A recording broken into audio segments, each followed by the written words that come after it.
জয় মা মঙ্গলচণ্ডী।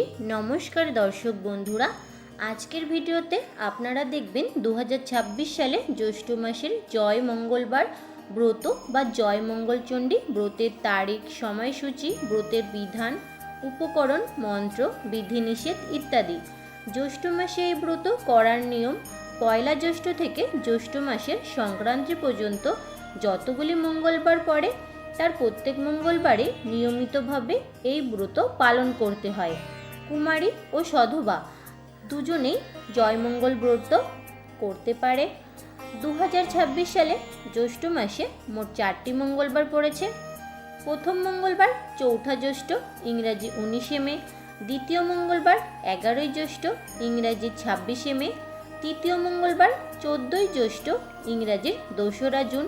ও চতুর্থ ও সর্বশেষ মঙ্গলবার 25শে জ্যৈষ্ঠ, ইংরাজির 9ই জুন। এবার আমরা একে একে আপনাদের জয়মঙ্গলচণ্ডী ব্রতের উপকরণ ও বিধান সম্পর্কে জানাচ্ছি। 17টি সুপারি, ধান, দূর্বা, ফুল, পাকা আম, পৈতে ও কাঁঠাল ইত্যাদি এ ব্রতের মূল উপকরণ। এছাড়াও একটি সিঁদুরের কৌটো, একখানা আয়না ও চিরুনি।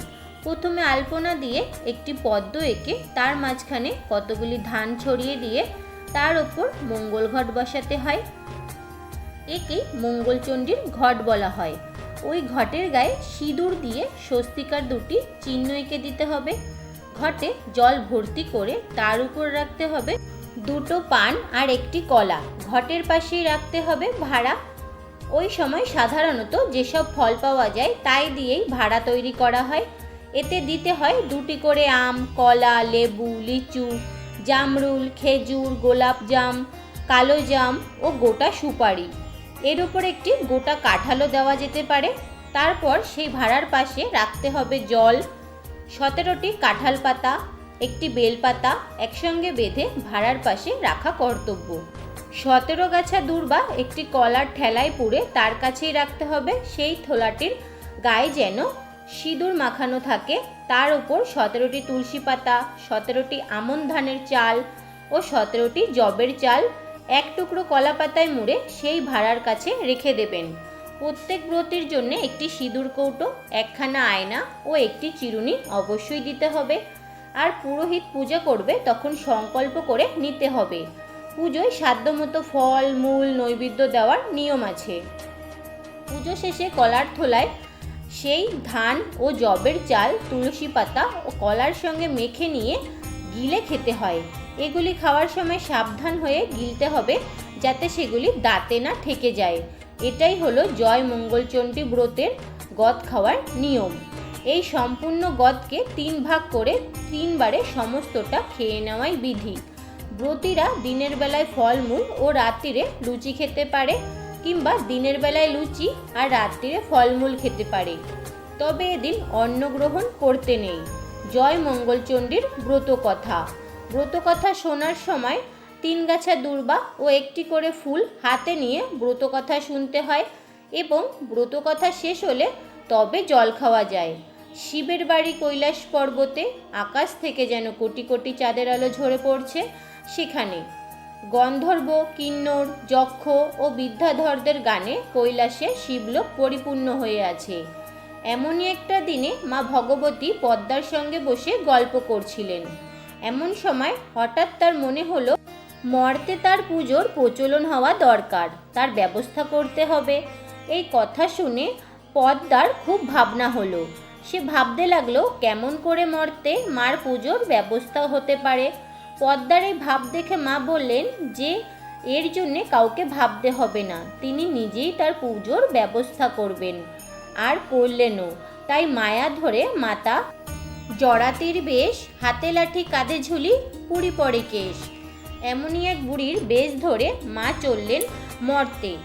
এক দেশে এক সওদাগর ও এক বেনে বাস করতেন।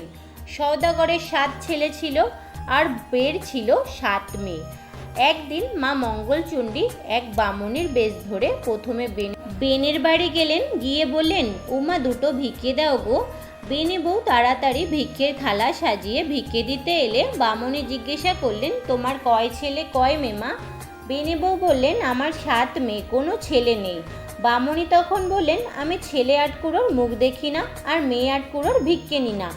এই বলে যেই উনি চলে যাবার জন্য প্রস্তুত হলেন, অমনি বেনে বউ কেঁদে তার পায়ে পড়ে বললেন, যাতে ছেলে হয় এমন একটা উপায় করো মা। বামুনি তাকে একটি ফুল দিয়ে বললেন, এই ফুল ধুয়ে জল খেলে তোমার ছেলে হবে, তার নাম রেখো জয়দেব। আর বলে বামুনি চলে গেলেন। এবার বামুনি সওদাগরের বাড়ি গেলেন, গিয়ে বললেন, ওমা দুটো ভিক্ষে দাও গো। সওদাগর বউ একইভাবে ভিক্ষের থালা সাজিয়ে ভিক্ষে দিতে এলে বামুনি জিজ্ঞাসা করলেন, তোমার কয় ছেলে কয় মেয়ে মা? সওদাগর বউ বললেন, আমার 7 ছেলে মা, কোনো মেয়ে নেই। বামুনি তখন বললেন, আমি মেয়ে আটকুড়োর মুখ দেখি না আর ছেলে আটকুড়োর ভিক্ষে নি না।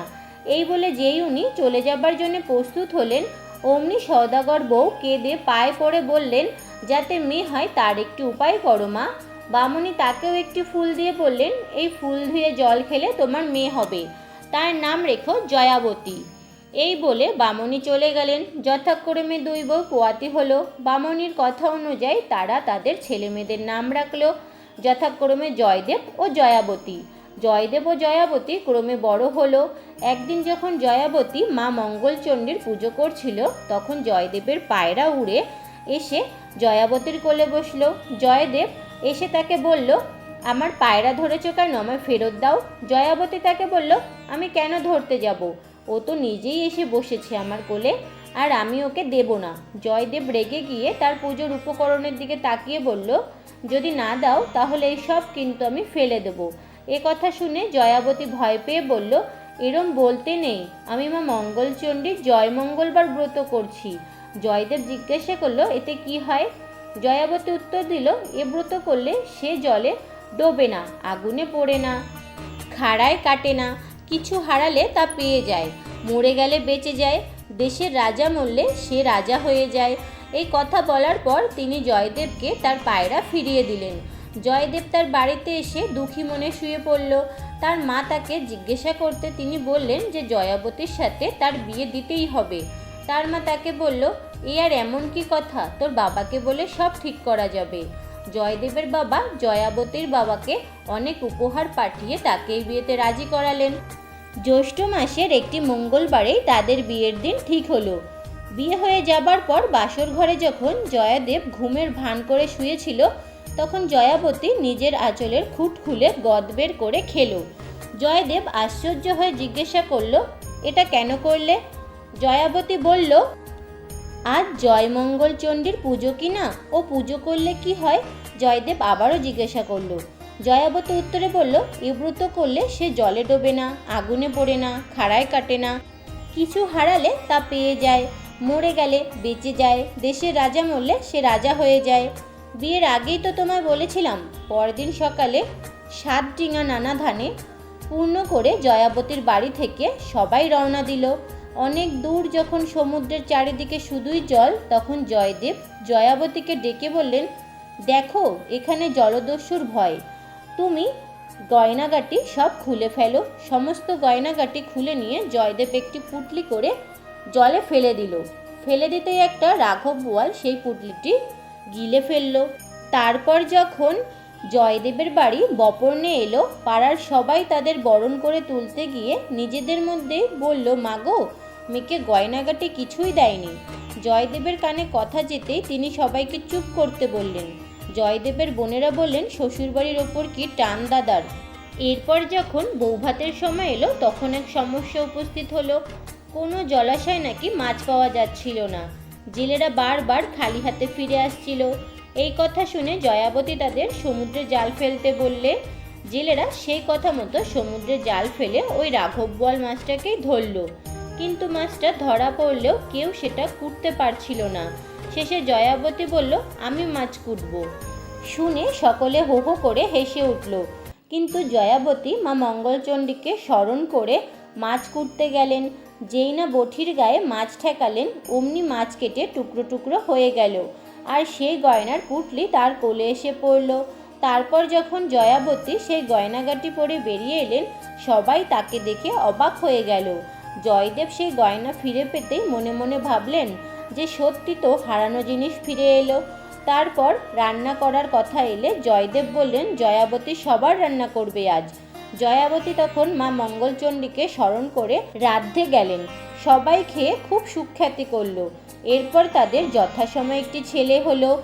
একদিন ছেলেকে শুয়ে জয়াবতী কাজে গেছে। জয়দেব এসে ছেলেকে নিয়ে গিয়ে কুমোরের পুয়ানে ফেলে দিয়ে এলো। সেদিন কুমোরের পোনে উনুন জ্বলল না। মা মঙ্গলচণ্ডী এসে ছেলেকে নিয়ে জয়াবতীর কোলে আবার দিয়ে দিলেন। আরেকদিন জয়দেব ছেলেকে নিয়ে পুকুরে সিঁড়ির তলায় ঘাড় গুজে পুঁতে দিয়ে এলো। মা মঙ্গলচণ্ডী আবারও তাদের ছেলেকে বাঁচিয়ে জয়াবতীর কোলে দিয়ে এলো। একদিন জয়াবতী ছেলেকে শুয়ে রেখে কাজ করতে গেলেন। এসে দেখেন জয়দেব ছেলেকে একখানা কাঠারি দিয়ে কাটতে যাচ্ছে। জয়াবতী দেখেই ছুটিয়ে এসে চেঁচিয়ে উঠে বলল, তোমার এখনো বিশ্বাস হলো না? জয়দেব তখন হাত থেকে কাটারি ফেলে বললেন, হ্যাঁ, এইবার আমার বিশ্বাস হয়েছে। তারপর জয়াবতীর আরও অনেক ছেলে মেয়ে হলো। জয়দেব এবং জয়াবতী সুখে ঘরকন্না করতে লাগলেন। তারা তাদের সমস্ত ছেলে মেয়েদের এই ব্রতের কথা বলে প্রচার করতে বললেন। ধীরে ধীরে এইভাবেই জয় মঙ্গলবার ব্রত সবার মধ্যে প্রচার পেল। জয় মা মঙ্গলচণ্ডী। ওম সর্বমঙ্গলে মঙ্গলে শিবে সর্বাত্ম সাধিকে শরণ্যে ত্রম্বকে গৌরী নারায়ণী নমস্তুতে। সৃষ্টি স্থিতি বিনাশানং শক্তিভূতে সনাতনী গুণাশ্রয় গুণাময়ী নারায়ণী নমস্তুতে। সকলের মঙ্গল করো।